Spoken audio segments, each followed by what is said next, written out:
Hello. Today we will be discussing three common mental health issues. These are not all the mental health issues that exist, but they are three that many people experience. So you may be asking yourself, why should I listen to you? Well, let me introduce myself. My name is Laria Dukes, and I am a graduate student at Full Sail University, majoring in public relations. Over the past few months, I have been working alongside Stewart Behavioral Health to create content for their social media accounts. Now, let's get on to today's topic. So, what are some common issues? The three that we'll be discussing on today are stress, self esteem, and anxiety. We will cover what these issues are, what are some symptoms of them, and how you can deal with them at home.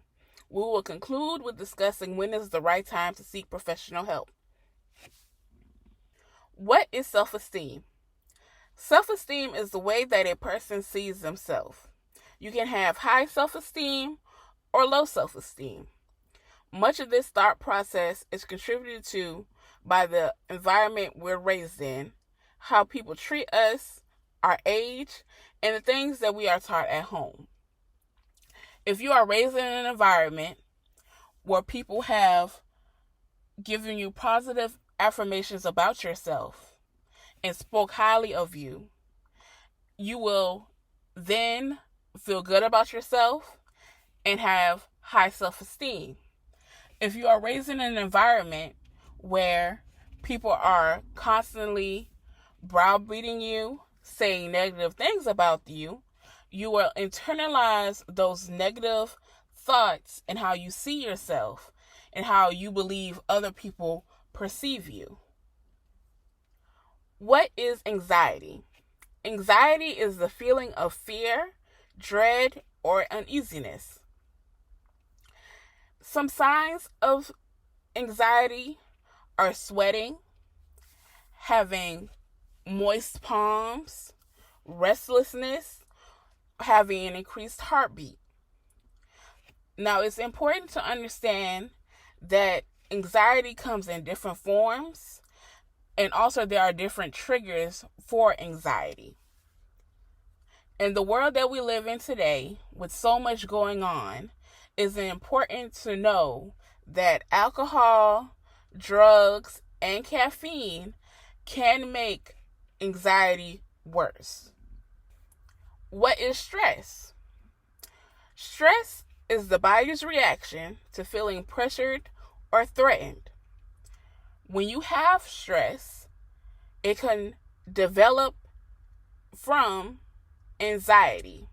There is a sense of you being overwhelmed with emotions, and sometimes it can cause negative mood changes. It is important that you know what causes your stress, because stress can be a silent killer. Some other signs to look for when you are stressed is that you don't have the enthusiasm or the drive to complete tasks. You may have a headache, and you also may have symptoms that we spoke about earlier with anxiety. Now, how can you deal with these issues? Because anxiety and stress sometimes go hand in hand. Some of the ways that you can deal with these issues at home are similar.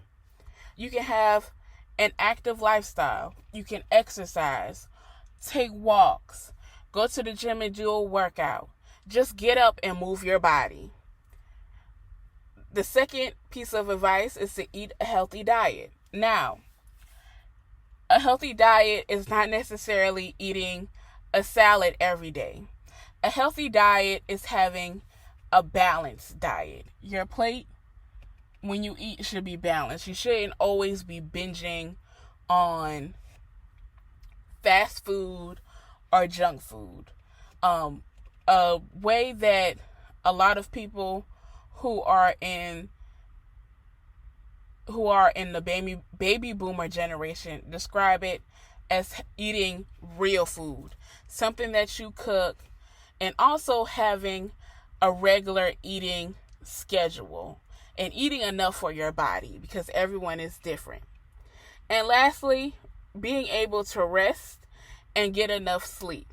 Now you may be thinking, well, if you're sleeping, you're resting. But sometimes it's two different things, because you can rest while you're being awake. So that's being able to take time from not working. So sitting down, relaxing, maybe watching your favorite TV show, drinking a cup of tea, reading a book even, and then for getting enough sleep. Depending on your age, each of us have a certain amount of sleep that's best for our body. Babies tend to sleep more, and then as you get older, you sleep less. A good rule of thumb is to get at least 8 hours of sleep per night. That way, when you wake up the next day, you have enough energy to get the tasks that you have planned for done. So what are some ways you can deal with self-esteem? 1, be aware of how you treat yourself and how others treat you. With knowing how you treat yourself, be aware of the thoughts and emotions and the actions that you do to yourself. Are you repeating those harmful statements that people say to you? And also be mindful of what you are allowing other people to do to you. Are you letting them talk to you negatively? Are you letting them use negative words at you? 2, change how you think about yourself. Now, this is a process. You can use positive affirmations in the morning. You can even take a trip to your library or local bookstore and get a self-help book on reconfiguring your thought process and learning to love yourself. And lastly, take care of yourself. This does not only include exercising and eating a balanced diet. This also means taking time for yourself. If you work 40 hours a week, make sure you're taking the time to recharge. You might want to take a nap. You might want to go on vacation. You might just want to step out and just get a breather. So take care of yourself, because when you take care of yourself, your body takes care of you. Now, it's important to understand that all things have a limit. So when is it time to seek professional help? When is it time to say to yourself, okay, I've done all that I can do. It's time for me to see a therapist. One way that you can tell is when other parts of your life are being affected negatively. You're not getting enough sleep. You're not eating. You don't have the drive to complete tasks that you really, really want to do or really, really need to do. 2, your eating habits and your sleeping habits are off balance. So you may go to sleep at 10 and then wake up at 12 and be up until 5 o'clock and then maybe fall asleep for 5 minutes. That's a sign that your sleeping is off balance. You may go and you may be really, really hungry, and then as soon as the food gets in front of you, you're not hungry anymore. And 3, your emotions are at an all-time high. So you may be sad one moment, but it's a sadness that you've never experienced before.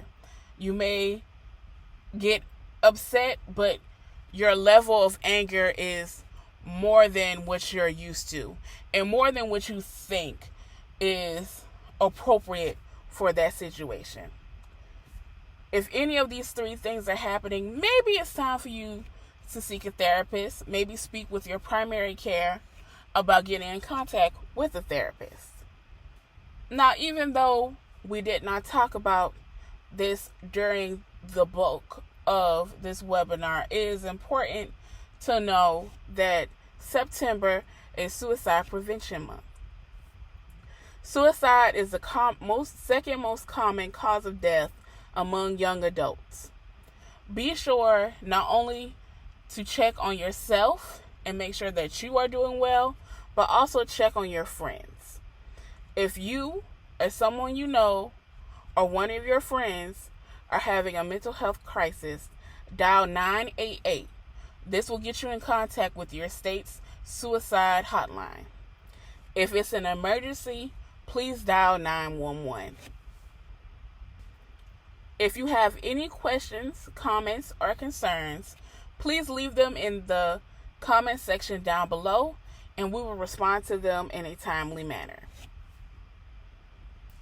Now, quickly to reiterate what we spoke about today, we spoke about stress, anxiety, and self-esteem, how to deal with them, when to seek professional help, and also September is Suicide Prevention Month. If you live in the state of South Carolina, and most importantly, close to or in the Florence area, Stewart Behavioral Health is available to help you with any mental need. They're located at 525 South Dargan Street. If you want to make an appointment, you can call 843-407-5419, or you can visit them at stewartbehavioralhealth.net. They're also on Facebook at Stewart Behavioral Health. Thank you for viewing this video, and you have a wonderful day.